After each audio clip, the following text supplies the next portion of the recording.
What happens in the sky affects life down here on Earth. The celestial compass shows you how and guides your way with astrology you can use from professional astrologer Kathy Beal. Every episode features her light-hearted, practical forecasts and navigational tips, blended with humor, optimism, and a love of patterns, symbolism, and pop culture references.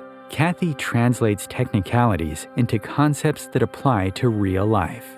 You'll learn how the current moment ties to where we've been, from the recent past to cycles that last happened years ago, and get a look at where we're heading.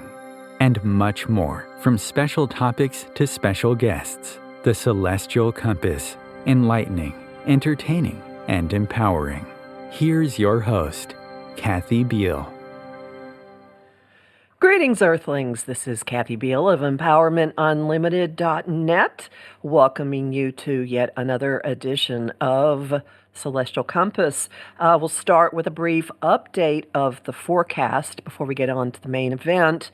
And this week, we're going to feel a shift, although not as fast as we want, in the atmosphere. Sagittarius time is coming. Actually, in 2 days, the sun moves into Sagittarius, and Mars follows a couple of days later. And this is generally fun, adventurous, kind of high energy. People want to do things, get together, kind of nice for the Thanksgiving weekend coming in the U.S. However, this time there is a little bit of a quite a bit of a not so fast aspect in the sky, a big influence saying, gotta slow down, maybe even some big no's.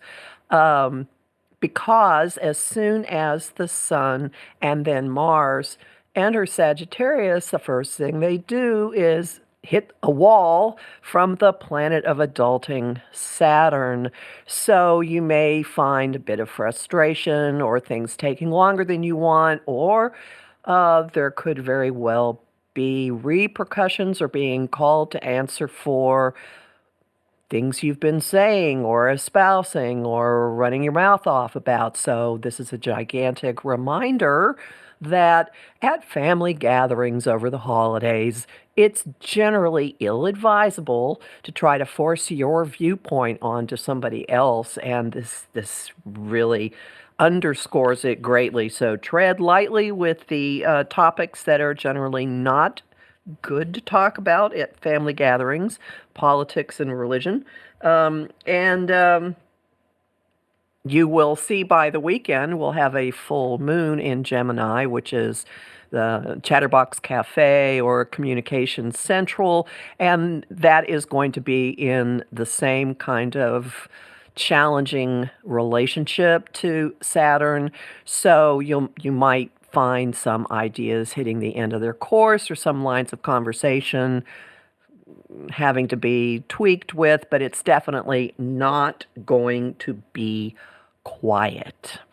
So my forecasts are up for the Gemini full moon and also for the month of November. They're always at omtimes.com, and they are also on my site, empowermentunlimited.net, where you can also get a weekly, about a 10-minute spoken podcast, now with transcription due to listener request. At any rate, enough about that. In honor of Sagittarius season coming, I have a colleague who is Sagittarian to the max. I'm very happy that we're talking today with Louise Edington of Cosmic Owl Astrology. She's been studying and practicing astrology as an interest for more than 30 years and working professionally as an evolutionary shamanic astrologer since 2012.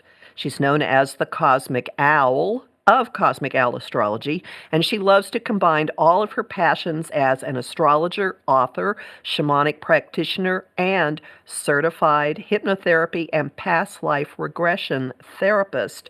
She's the author of The Complete Guide to Astrology and Tarot, The Complete Guide to Astrology, and Modern Astrology, Harness the Stars to Discover Your Soul's True Purpose. Welcome, Louise. Well, thank you for asking me. Yeah, not only am I Sagittarius to the max, I also have a Gemini moon. So, so this full moon's kind of really going to get me. So I might talk your ear off. Okay, I think I can deal with that. What I always like is to start with origin stories. How did you Mhm. come to astrology? Well, like many astrologers, I always was interested in astrology. You know, sun signs and just the basics. I've even got some, writings that I did when I was about 13, 14 about sun signs. But it was on my Saturn return, my first Saturn return. A friend of mine had studied astrology. She did a written delineation of my natal chart, and I was hooked. And she gave me some books. I taught myself how to calculate charts because that was pre-computers, I computer remember. programs. Hmm. Yes, yeah. And for years I just practiced on friends' children, read magazines, read books. But it never occurred to me back then to actually kind of make it my profession until my husband's work moved us to the United States, and I met some other people who were doing similar lines of work, like hand analysis and things. And I was like, you mean I can actually kind of make money doing this? I decided to actually make it my living. So there you go. And where did the cosmic owl come from? What is that about? Mm. Yeah, well, I have a partile, which exact conjunction of Jupiter, which is my ruling planet, with Pallas Athena, the Oh, asteroid. got And it. yeah, and her symbol is the owl. So yeah, yeah. Wow, So that's a really nice one. Okay, so it's very nice. Mm. well, does that also fit how do you practice shamanic astrology? Because I have heard a Mm. couple of different approaches to this, and I'm guessing that Athena plays a role here. Yeah, I actually use shamanic work in my classes and with my members. I get my students um, journeying to the planets. I run a Venus retrograde class and have done for the past 5 Venus retrogrades because I'm also certified in Ariel Gutman's star point work. And I do soul retrieval as they go kind of down into the underworld, in Inanna's journey into the underworld. And that's how I use it. I actually use the shamanic work to help them really get in touch with the planets and how the planets work in them. So, So do you mm. treat the planets as actual personalities that people can interact with? Yeah, I do, but I don't tell them what the planet's going to be like. I like people to experience the planets themselves because they've each got, say, Venus. They've all got Venus in a different sign and a different house with different aspects. So I think it's a really good way to understand your own astrology, to do the journeying inside into the planets. Yeah, rather than just kind of learning it in your head, learning keywords. And I'm curious about your book, Modern Astrology. That's the latest Mhm. book, right? The most recent of the No, three? Oh, no, okay. that was my first one. That That was was your in first one. 2018. The Complete Guide to Astrology was the best-selling one, or is the best-selling one. So that was number one in astrology for ages. Uh, And all right. So, did you put some of the shamanic concepts into it, or when you say Mm. complete, did you have well, let's say dwarf planets and asteroids maybe in it? I had some of them. I had most of the main asteroids. I actually didn't pick the title. For anybody that writes a book, they publishers tend to have a lot of say on final titles and things because they go by what will fit the algorithms for being searched for. So when, I've had some reviews going, this isn't complete, but then again, I'm not sure any book can be really complete with astrology because there's always more to learn, right? So. Oh, good Lord, yes. And Yes. I've noticed with a lot of books get thrown at me because of this radio show, and it's fascinating to see just how there's a slightly different slant in every author. People will they'll see things just a little bit differently, or one author will include things that nobody else talks about. Other people will go at it from a different, it's like there's some kind of old saying about a bunch of blind people describing an elephant, and each of them describes what they can touch right in front of them. So I think it's somewhat like that. Yeah, I agree. Yeah. I am curious. I have seen you more than pretty much anyone else that I've run across on social media making statements about Ceres quite a bit. Can you talk about her?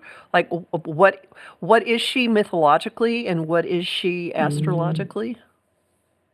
Yeah, well, I'm all the main asteroids, although Ceres has been reclassified as a dwarf planet, are pretty strong in my own natal chart. Ceres is actually conjunct my ascendant, and I have a little story about that I'll be telling in the book that I'm writing slowly about.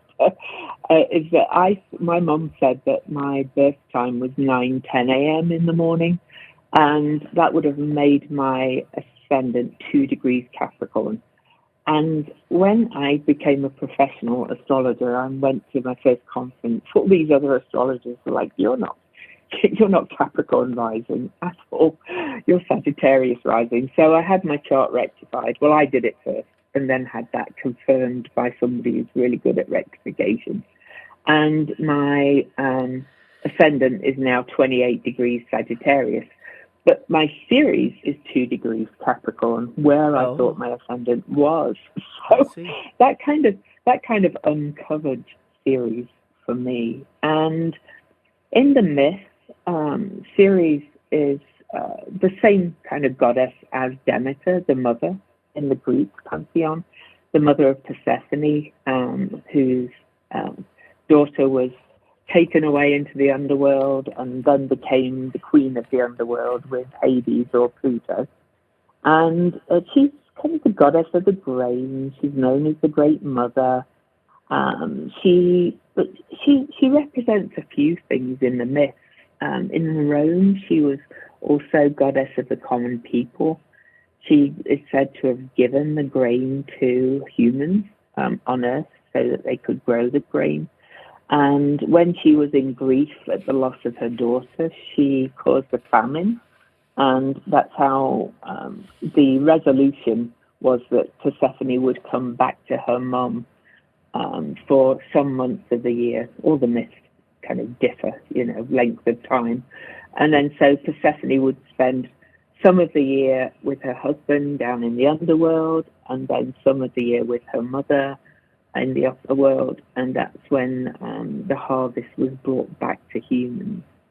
And in astrology, she's kind of got those same themes, but my working title for the book is actually Ceres the Mother Wound or Ceres the Nurture Wound. I can't decide which one to do because I think it's all about nurturing, because she was discovered on January the 1st, 1801, right in the middle of the Industrial Revolution.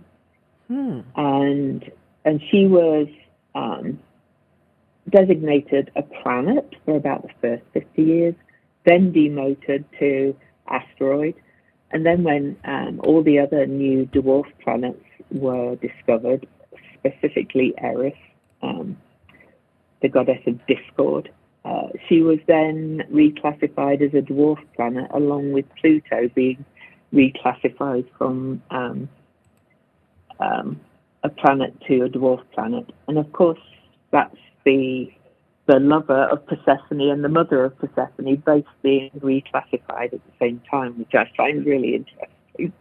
So, but anyway, I kind of feel like she's come into our consciousness because, of course, she was always there, to kind of show us her grief of how we're living on this planet, and how we're treating each other, treating the planet. So on that meta level, she's kind of the mother wound, but also at the micro level, she can be that in your chart as well. And that's definitely true for me in my chart. So. And you had said while we were talking before the show started that as we are recording this, she's making an aspect, right? Yes, she's actually conjunct the Sun at the end of Scorpio right now, and in a sextile aspect to Pluto, so, to the Persephone's lover. So they're actually speaking to each other right now.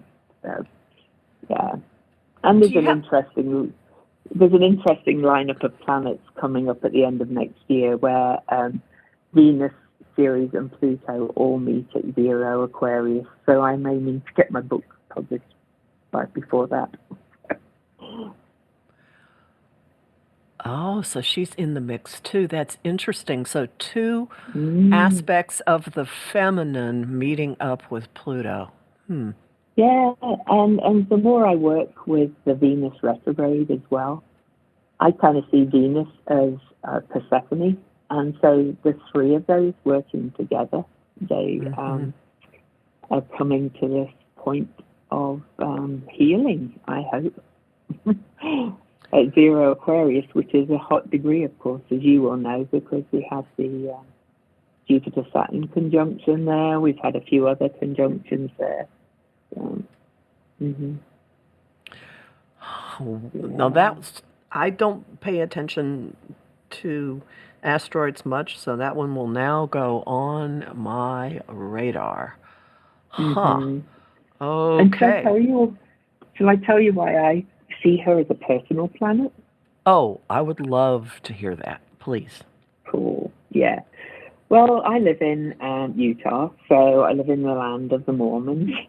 My daughter had given the missionaries our address, and so 2 young missionaries and their bishop turned up at the door to try and convert my daughter. And being the protective mother with my own Ceres in Capricorn, I kind of stood in the background with my arms folded while the missionaries were talking about the Heavenly Father this, the Heavenly Father that. And so I suddenly piped up, I'm like, so where's the Heavenly Mother in all of this? And they said, well, she's hidden in plain sight. She's so precious that, she's protected. And I'm like, oh, my astrologer mind immediately went to, it's Ceres. She's hidden there in the asteroid belt, but she's actually really planet-like because she's round. She's got water. She's not like an asteroid really at all in her makeup. And so I'm like, she's just this kind of hidden mother figure that we've not been honoring all this time. So there you go. Well, that is a lot to chew on. That's a much more mature response to Mormons at the door than what some friends of mine did. They like talk like Beetlejuice or something, but this is better. This is better. You actually engaged in a conversation and you were handed a revelation. I think that's beautiful. Yeah. Yeah. Mm-hmm. So do you work with her with your clients? Is this something you look at in people's charts? I do if it's prominent, yeah, and I do more and more. And I've done a survey, so I've got a whole database of very detailed survey questions that I'm plowing my way through at the moment to see. But of course, I also look at the discovery chart, which most astrologers do, and she was discovered in an almost exact square to Saturn, which I find very interesting. because I kind of feel like she's here to kind of take down the patriarchy, if you like. Well, or definitely push against it. That's for sure. Yeah, exactly. Yeah. Do you happen to know how long the orbit? Excuse me, how long her orbit is? Oh, yeah. I mean, it's at 4.6 years, so pretty much like most of the asteroids. Yeah. Mm-hmm. That quick? Yes. Wow. Yeah. Okay. Yeah, she goes around pretty quick. Yeah, that's why I think she's more of a personal planet myself, because she's in the asteroid belt, but she is so planet-like. It's and she was also paired with the planet Mercury in the Roman pantheon of gods.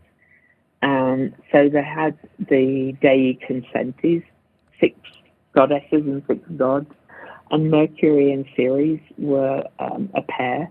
And so we have Mercury, who's the closest to the sun, and then Ceres, who's right at the edge of the asteroid belt, kind of, the kind of bookending the other personal planets. Yeah. That's very interesting. Now, have you noticed anything? Oh, I mean, you're saying all this, and I'm thinking 6th house. I'm thinking Virgo, and I'm wondering if there are any kind of like eating or nutrition issues that you've seen in people with this, or am I making too much here? No, there are for some people. Yeah, it depends on their placement for sure.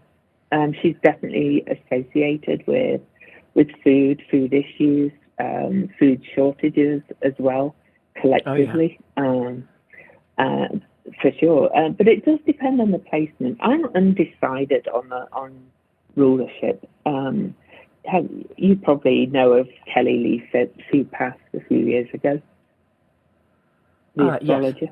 Yes. Yes. He thought that Ceres ruled Taurus, and she was discovered at 23 degrees, 23 minutes of Taurus. So I could see her as the ruler of both, actually. But I'm a little bit maverick about the whole concept of rulership with all these new things anyway. So. It's just a different avenues to getting information. So. Yes. Yeah. Yeah. Why be didactic about it? Well, there are a lot of people who are. Oh yes. Well, are there other dwarf planets or bodies commonly thought of as asteroids that have cropped up as important to you in the way you look at things? I use Eris quite a bit as well, because she did shake up the whole astronomical world when she was discovered, and it was because of Eris that they all kind of went into discord and created the dwarf planet pantheon. And I haven't really delved into many of the others. I use the main asteroids. As I said, Pallas Athena is exactly conjunct my Jupiter. Juno is exactly conjunct my Mercury. So I'm kind of my chart is really asteroid lit up, to be honest. It's crazy. So I tend to use the ones that speak to me most of the time. And I also use some of the main Centaurs too.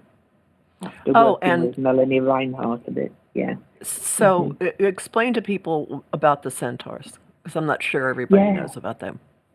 Yeah, well, they're called Centaurs now, but Chiron was the first one discovered in 1977. Most people now use Chiron in their charts if they're astrologers, and he's called the Wounded Healer. But after that, there's been, there's so many new planetary discoveries coming in now. Centaurs, dwarf planets, but the main Centaurs are Chiron, his wife, Chariklo is a beautiful, beautiful energy. But her name means grace spinner. I use Nessus and Pholus as well, but I tend to start using them when, or they come into my consciousness when they've either transited something in my chart or something's transited them in the other way around. You know what I mean? For example, Pholus was transiting my Saturn when I discovered that Pholus existed. And Pholus is kind of the Pandora's box of Centaurs. So Centaurs, I think the astronomers don't know how to classify them, really. I think that's why. So are they comets? Are they whatever? So they've called them Centaurs and named them after Centaurs. But they're quite interesting objects. For example, Chiron's wife, Chariklo, actually has rings, like Saturn does, you know. So we're still, with all these new planets, I think we're constantly discovering new things about them. And as I said, earlier to you, in some ways, I almost don't really care what the astronomers classify them as, because I think all these things are coming into our consciousness to expand our consciousness. Well, that's a very Jupiterian, Sagittarian concept, and a good place for us to take our first break. So hang on, everybody. We will be back in just a couple of minutes.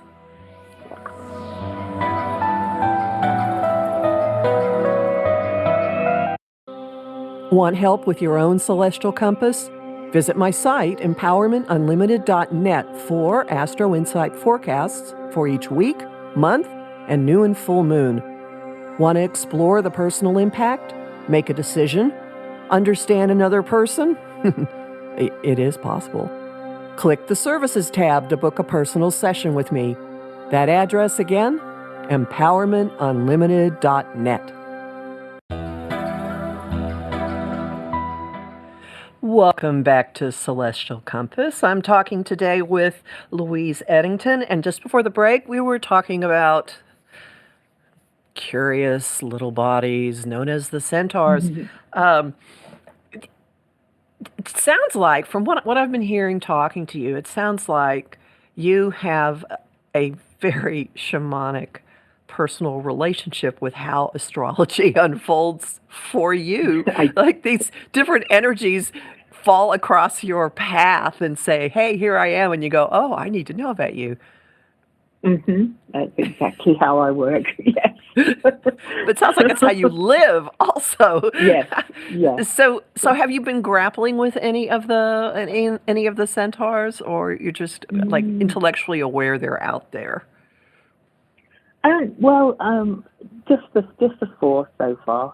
Chiron clearly was the first one, and probably that, as I came to practice professional astrology, that was around about my Chiron return. So Chiron came in at that point, and there's lots of interesting stories I could tell you about that. But my progressed sun was on my Chiron at that point, so there's one. Wow. And then,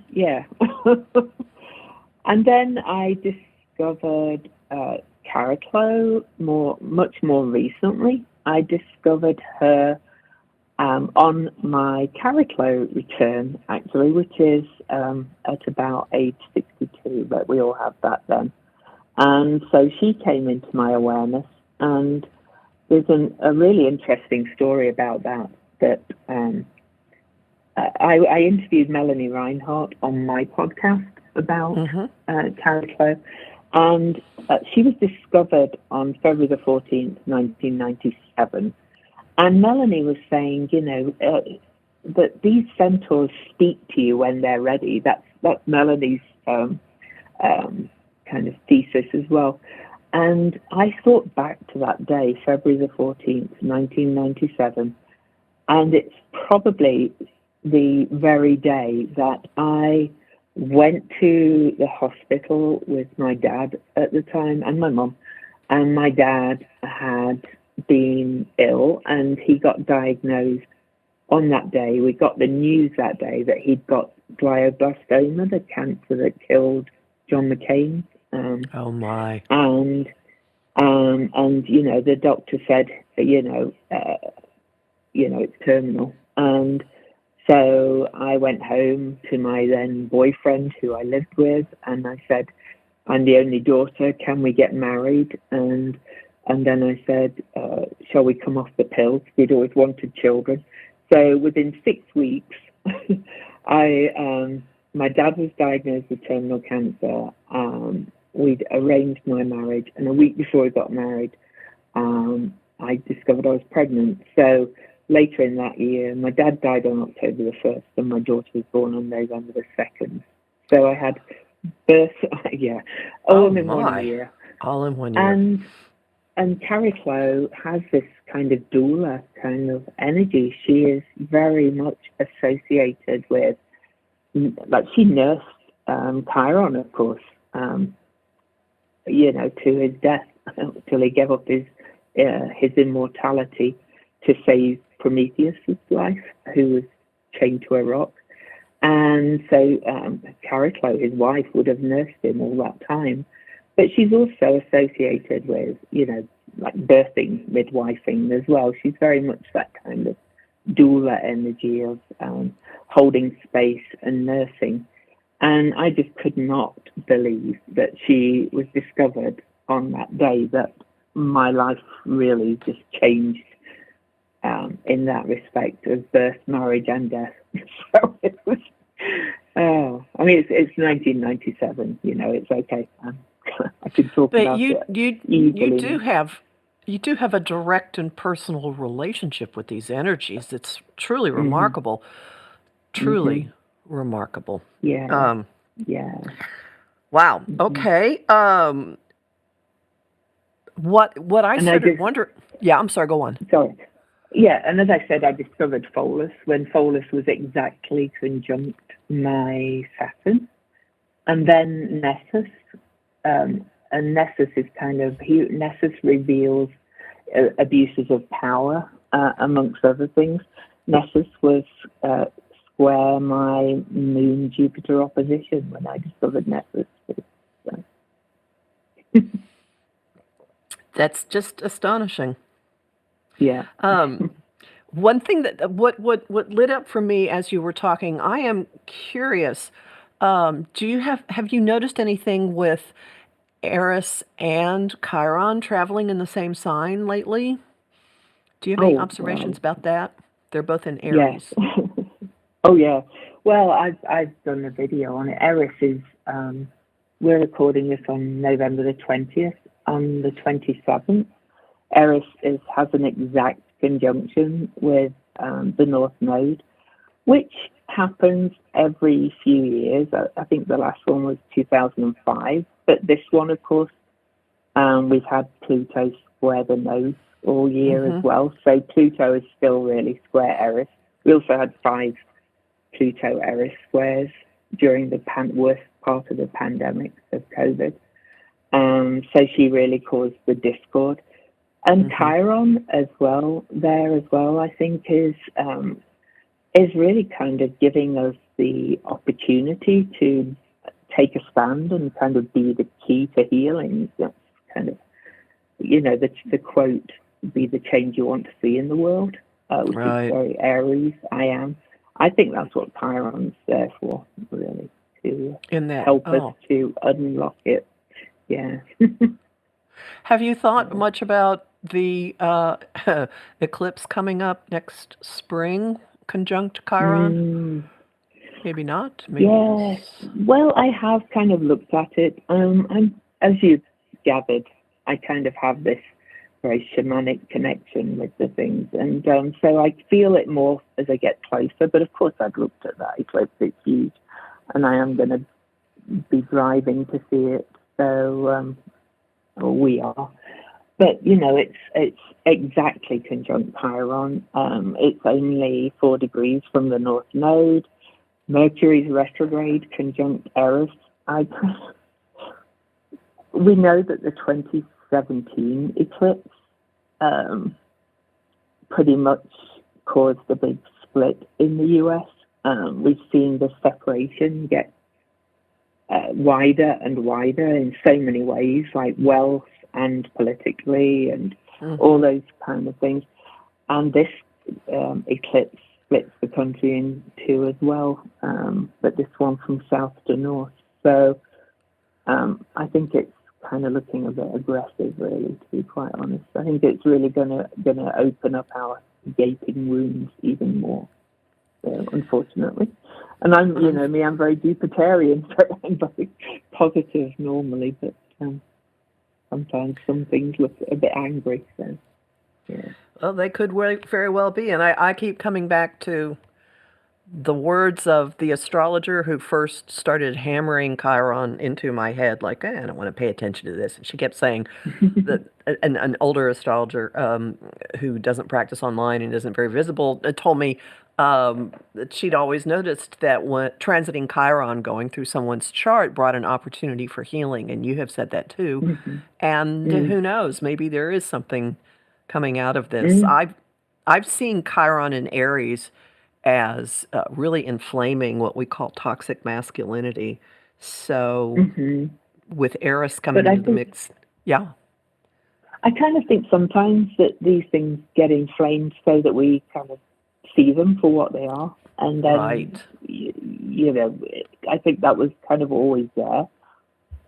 We've, now got the, well, I won't name the names, but yes, like you said, the toxic masculinity and the attacking, the insurrection and all that kind of energy. But I think 2024 is going to be a challenging year, but I do kind of look to that conjunction I talked about right at the end of the year as well, with Venus, Ceres, and Pluto at 0 Aquarius. I just kind of think that's kind of a real coming together in so many ways. Certainly seems to have that potential in it. Very, very much so. And it's seeding, SEEDING, a 20-year phase, because Pluto will be still in the doorway to Aquarius when this happens. So, wow. Yeah, in fact, he'll only have been in 11, 12, just less than 3 weeks in his final ingress into Aquarius. So it's very new. And of course, Aries, the eclipse being in Aries, it is the first sign, and it is new beginnings. It's an initiating cardinal sign. So maybe Chiron's kind of going to, open up a few wounds so we can say, oh, no, I've had enough of this. Can't take this anymore. We have to kind of take a stand and do something about it now, I hope. I'm curious, what else have you been thinking about astrologically these days? Oh, gosh. My busy Gemini moon opposing Jupiter, everything. Well, of course, we've got the Jupiter-Uranus conjunction next year as well. That's a big one. I just did a 2024 webinar that went down really well. And it's the first Jupiter-Uranus conjunction in the sign of Taurus since 1941. So that's going to be really interesting as well, especially with some of the stuff that's happening in the world right now. So, I'll just throw in, for people who hear that year and start freaking out, that Uranus in Taurus in the 30s and early 40s brought a lot of social support programs in the United States. That's when the Securities Exchange Commission was founded, Social Security. There was a Tennessee Valley Authority, and things to do with what's actually been going on with the land. So, any of you who immediately, and the Saturn was also in Taurus then. So there was a big Saturn problem in Taurus that year too. So, that was making it a very different flavor to this time. But the nearest big event, if you want to think of the war, because we were in World War II, was Uranus is associated with lightning. And right after the Jupiter-Uranus conjunction in Taurus, the blitzkrieg on London actually ended the blitz. And blitz means lightning in German. In German, yeah. So it actually brought an ending to the blitz on London, where I'm from. Well, I'm from England, so I think some of the other stuff that you might read about 1941 and the war was a lot to do with Saturn being there as well. And we don't have Saturn in Taurus now.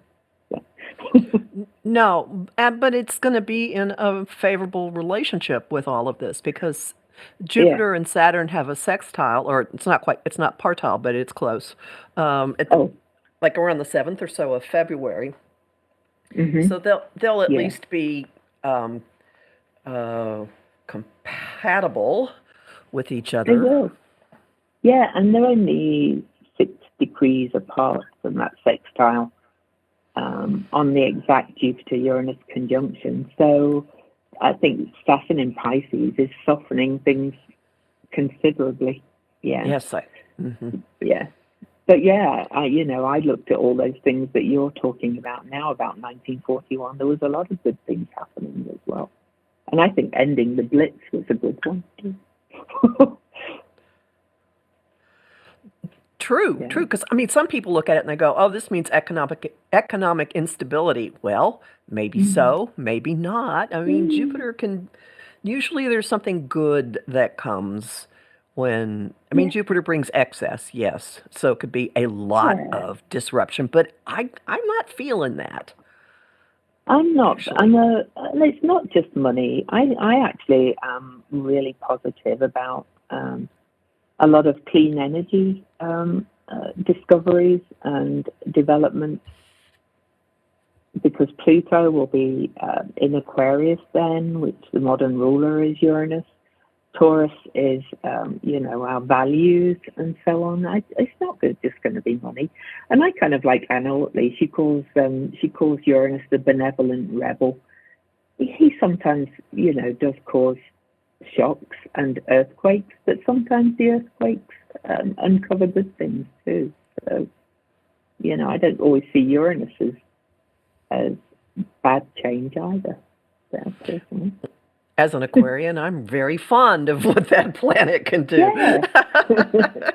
and you know that all planets have shadow and light, high road and low road.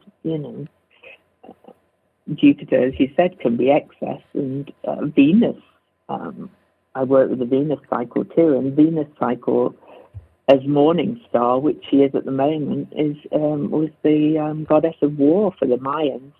And the Ukraine war started under the last Venus morning star, and now we have Israel and Gaza right as this morning star was up.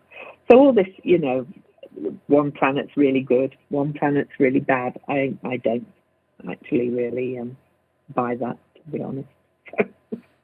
No, it's all a spectrum. Yeah. It has a spectrum of possibilities. Mm-hmm. And how we respond and what they're in aspect to and all these kind of things. Yeah. Yeah. People, clients will often categorically ask, "Was that good?" And I go, "Well, I know. Maybe it's good, maybe it's not. Depends on how you deal with it. Was that bad? Well, maybe, I don't know.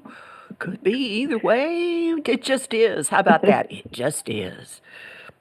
Yeah. I get so many clients who come in saying, "Oh, I want to talk to you. I've got Pluto's going to transit whatever in my chart," and I go, "Well, you've come to the right place, because I've had Pluto transit over almost everything in my chart because of the way my chart's set up, and I've had a very lucky life overall, and the Pluto transits have been quite rewarding because I've kind of lent into them and done the personal growth, the transformation, So, and you don't have to do it again. No, it's clear. You don't have it's clear. Exactly. Yeah, but I've got that whole Sagittarius stellium, as you know, and then it was opposing my moon as well. So I had Pluto, they're all 7 degrees apart. So really I had Pluto transiting everything for years and years and years. And I certainly was not, my life was not a catastrophe at all. And I had a lot of personal growth. I wouldn't probably be doing what I do now and how I do it without Pluto, to be honest. Yeah, people live through it all the time, and it can show. There's a metamorphosis and transformation. It can show you how you are a survivor. Exactly. Yeah. Yep. But it's also Or kind of relentless.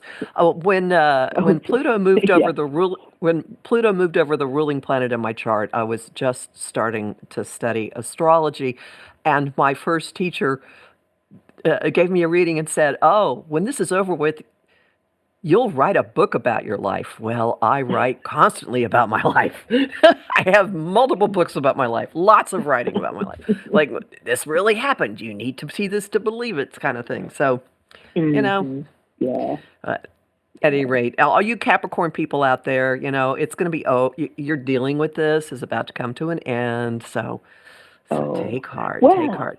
And I looked back over the Pluto in Capricorn years when I did my webinar for next year, and it had the Uranus Pluto squares, the Eris Pluto squares, the Saturn Pluto conjunction with Mercury, Sun, and Ceres all there as well at the same time.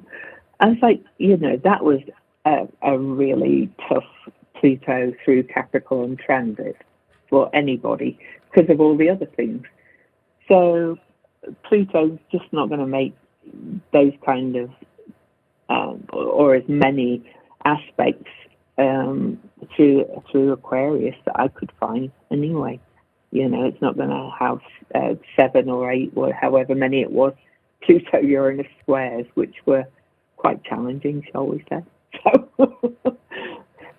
Yeah, well, wrecking balls and earthquakes all at once. Yes. And then it culminated with the Saturn-Pluto conjunction weeks before there's a global lockdown. So I've come away with all this as we've been through a process of really, really stripping down what we absolutely have to have for our own foundation and infrastructure. And I think most people I know, and you've probably observed this as well, have extremely focused priorities at this point in their life. And they've all hit kind of I don't give a word about things. And they're like, I don't have the bandwidth to be bothered with X, Y, Z, Yeah, definitely. I've noticed it in my own life and clients for sure.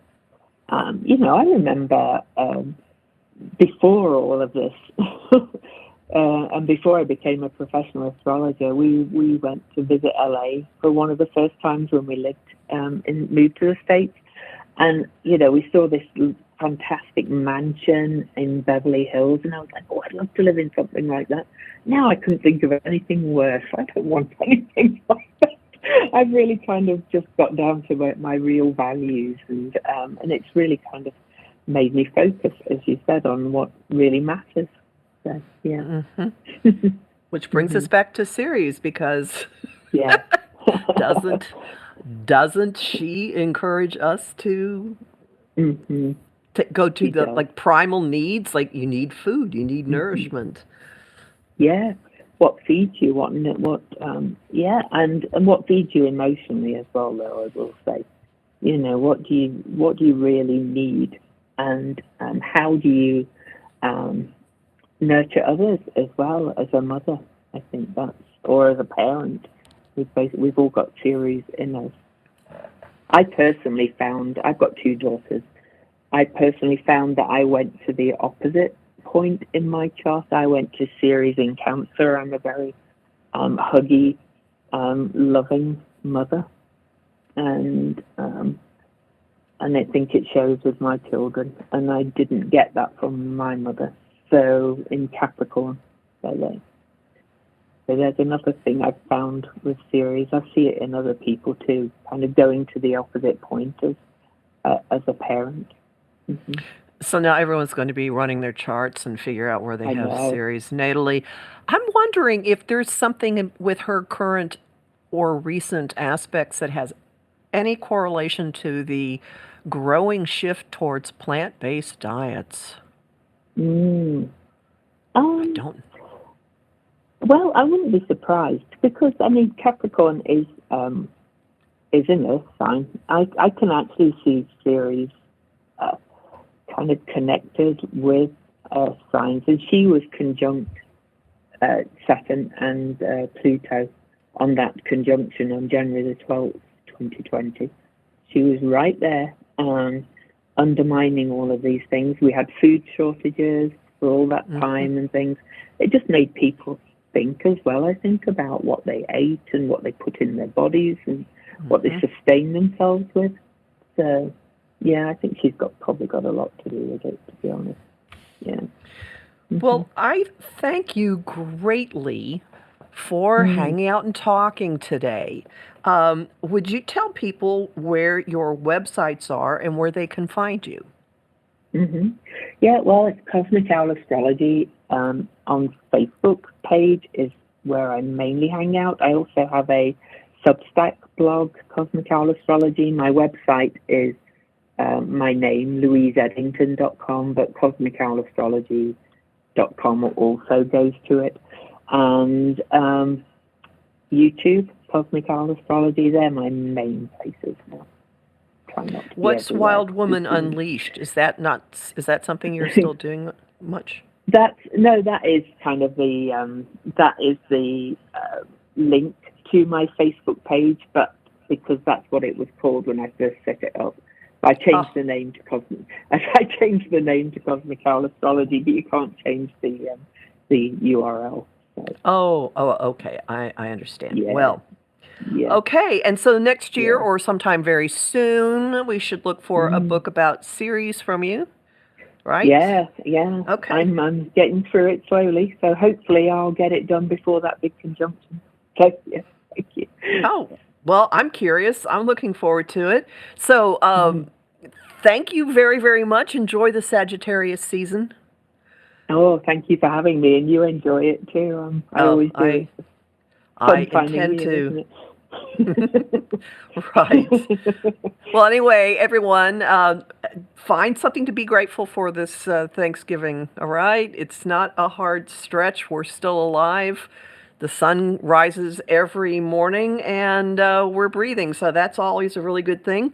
And remember that you can find my forecasts at Om Times and also at my site, empowermentunlimited.net. That's the name of my page on Facebook, too, although I post most of my stuff in the Astro Insight Lounge group. And talk to you again in a couple of weeks. Everyone be safe. Bye.